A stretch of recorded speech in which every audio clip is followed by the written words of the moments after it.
بص انا اقول لك حاجه. انا اطلع في اي مكان حد يسالني يقول لي بتفكر في الارتباط، فاقول لهم يعني اكيد اي انسان بيفكر في الارتباط ويفكر يكون اسره.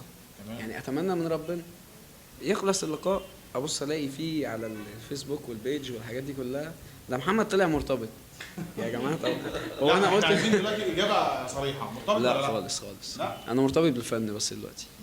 ثانوي عام بالنسبه لي كانت مدرسه مشتركه بنين وبنات.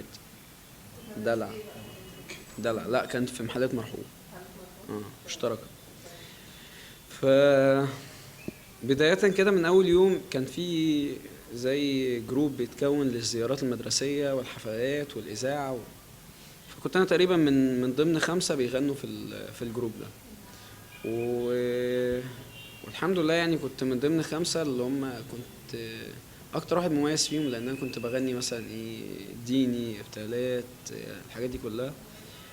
فبما إن المدرسة كانت مشتركة وكانت بنين وبنات فطبعا الروح اللي موجود عند اي شاب ان هو عايز يبقى يعني انا الولد الوحيد.